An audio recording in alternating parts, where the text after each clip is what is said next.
quick glance at my previous reviews will tell you that I don't tend to review romance shows. The reason being is they tend to be a bit shallow and rarely have much to talk about past the usual cliches. But there are some exceptions. Sakurasou no Pet no Kanojo, or the pet girl of Sakurasou, would be one of those exceptions.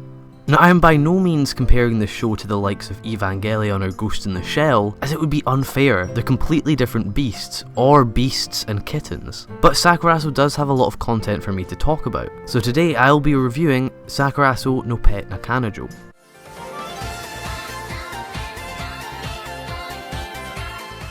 Sakurasou follows our main character Sorata, who, when kicked out of the main school dorm, is forced to join the Sakura dorm, a dormitory caused to house the special people who couldn't live in the normal dorms. There he lives with a number of very interesting people. Shortly after he moves, he's introduced to Mashiro Shina, a transfer student who's moved to Japan to follow her career as an artist.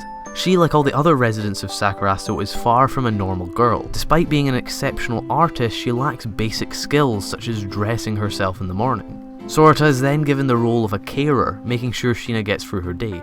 The members of Sakurasou, despite being a bit unique, all have some sort of passion or talent. Whether that be voice acting, animating, programming, this becomes one of the main themes of Sakurasou, as the characters have to make very important life decisions about their career that anybody watching can relate to. Should I follow the risky path of following my dreams, or should I just get a normal job like everybody else?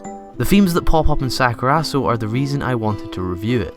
Despite the moe moments, Sakurasou can be quite mature when addressing these themes. I know I could personally relate and feel for the characters when they were having to make important life choices that could determine the rest of their life, when you could kind of tell that they didn't really feel ready to make these choices. The themes in Sakurasou were addressed really well, and I felt a strong connection to the emotions going through the characters.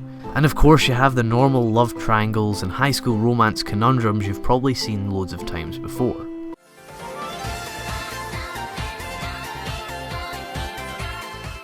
There are a number of characters in Sakurasou, and they're all quite unique.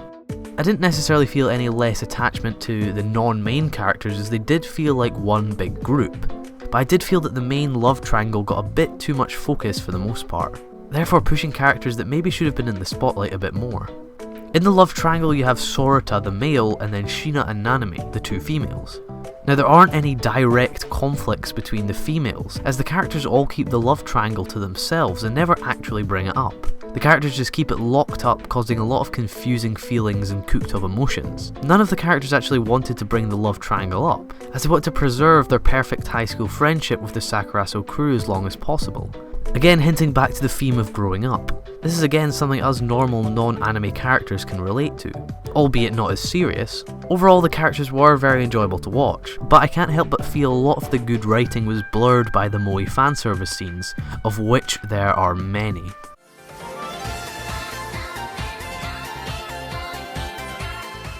I don't have much to say about the animation and sound other than it was pretty good. I wasn't really blown away by anything, but the fitting gradients and blending of colours did make Sakurasou stand out from most romance shows. It was one of the better attributes to the show, but it didn't by any means stick out. The soundtrack along with the opening was pretty good, but again pretty forgettable. I wouldn't rush out to buy the OST, but it worked well with the show.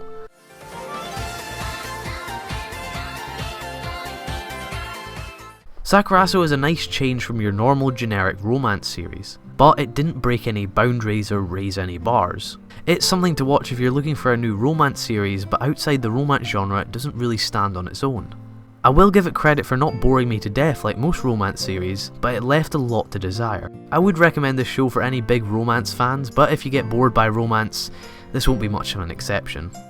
If you're looking for any similar shows, I would recommend Toradora or Golden Time.